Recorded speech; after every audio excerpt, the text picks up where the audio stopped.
फिर से उनको रिपीट किया जा रहा है। बंसल न्यूज की खबर पर मुहर लग चुकी है। बंसल न्यूज जो है शुरू से ही आपको लगातार ये बता रहा है कि सूत्र ये बता रहे हैं और ये लगातार बंसल न्यूज कह रहा था कि रिपीट किया जा सकता है।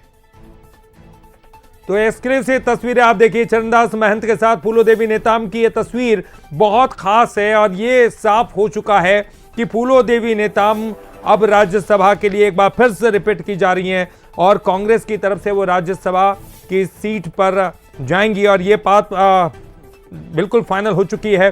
बंसल न्यूज ने आपको पहले ही बता दिया था कि फूलो देवी नेताम को रिपीट किया जा सकता है।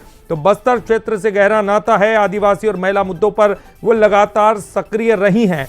तो दो महिलाएं, एक महिला जिसे लक्ष्मी वर्मा का नाम, जिनका नाम सामने आया, बीजेपी ने उनको उम्मीदवार बनाया और अब देखिए राज्यसभा की सांसद रहीं और वरिष्ठ आदिवासी महिला नेता फूलो देवी नेताम पर कांग्रेस ने एक बार फिर दांव खेल दिया है और फूलो देवी नेताम को रिपीट किया है कांग्रेस ने। तो बीजेपी ने लक्ष्मी वर्मा को खड़ा किया बीजेपी के लिए जो राज्यसभा की सीट, क्योंकि इस बार दोनों सीटें एक कांग्रेस के पाले में और एक बीजेपी के पाले में थी। तो बीजेपी ने तो अपनी तरफ से लक्ष्मी वर्मा का नाम आगे कर दिया जो कि ओबीसी का चेहरा और कुर्मी समाज से आती हैं और पार्टी की प्रवक्ता पहले रह चुकी हैं। ऐसे में महिला आयोग की सदस्य भी रही हैं, सदस्य हैं लक्ष्मी वर्मा, उनको आगे किया। तो कांग्रेस ने भी फूलो देवी नेताम को एक बार फिर से रिपीट करने का मन बना लिया।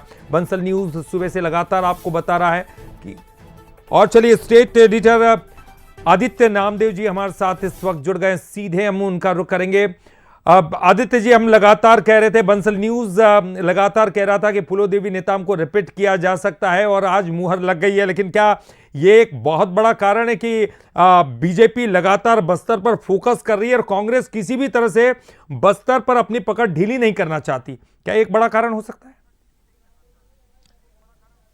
बिल्कुल, देखिए दूर की चीजों को समझिए। अगर फूलो देवी नेताम को हटाया जाता, किसी और को भेजा जाता, तो ये मैसेज भारतीय जनता पार्टी बहुत तेजी के साथ वायरल करती कि एक आदिवासी महिला को हटाया गया है। मतलब सीधी बात है, केवल बस्तर का नहीं, सरगुजा का भी गणित है, क्योंकि आदिवासी सीटें छत्तीसगढ़ में 29 सीटें हैं विधानसभा की। ऐसे में अगर फूलो देवी नेताम को आप हटा कर ताम्रध्वज साहू को भेजते या किसी और को भेजते तो ये मैसेज जाता कि आपने बस्तर से एक महिला का नुकसान किया, कहीं ना कहीं बस्तर से एक आदिवासी महिला का हक आपने मारा है।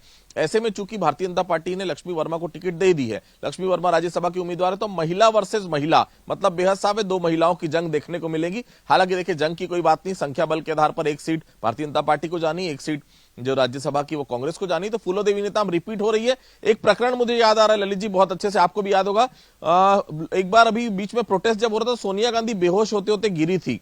उस समय फूलो देवी नेताम ने उन्हें थामा था। जानकारी यह भी आ रही कि जब ये बैठक चल रही थी तो खुद सोनिया गांधी ने पूछा कि उस महिला का क्या हुआ जिसने मुझे थामा था। बस उसी समय ये कहानी पूरी पलट गई, नहीं तो इस लिस्ट में ताम्रध्वज साहू और दीपक बैज काफी ऊपर चल रहे थे। लेकिन सोनिया गांधी के इंटरप्शन के बाद फूलो देवी नेताम को फिर से रिपीट किया गया है। जनरली राज्यसभा में छत्तीसगढ़ से रिपीटेशन का इसके पहले बहुत ज्यादा केसेस सामने नहीं है, लेकिन राज्यसभा में फूलो देवी को रिपीट किया गया, मतलब साफ है सोनिया गांधी का वीटो पावर इसमें काम किया है। सोनिया गांधी की पसंद के चलते फूलो देवी नेताम एक बार फिर से राज्यसभा उम्मीदवार के रूप में सामने आ रही है। बिल्कुल, क्या ये भी एक गणित हो सकता है, क्योंकि हमने लगातार देख रहे हैं, ये तो मुद्दा है ही, जैसे कि आप कह रहे हैं कि आदिवासी चेहरे को आगे करना ही करना है, बस्तर और सरगुजा को भी साधना है, लेकिन क्या ये भी हो सकता है कि बड़े बड़े नेता जो है राज्यसभा सीट के लिए दावेदार थे और कांग्रेस में तो हम लगातार अनबन देखते हैं, ताम्रध्वज साहू या फिर दीपक बैज या और भी कई नाम हैं, तो कहीं उनके बीच में कोई भिड़ंत ना हो जाए या झगड़ा ना हो जाए, इसको साधने के लिए जो है उसी को रहने दिया जाए। देखिए इसमें दूसरा बड़ा कारण ललित जी ये है कि ये कल रात में ये एक चर्चा ये भी सार्वजनिक हो रही थी, अभिषेक मनु सिंघवी को कहीं ना कहीं छत्तीसगढ़ से एडजस्ट न कर दिया जाए, ये आपस में जो बड़े नेताओं की लड़ाई है उसमें किसी न किसी बाहर कोई दे दिया जाए।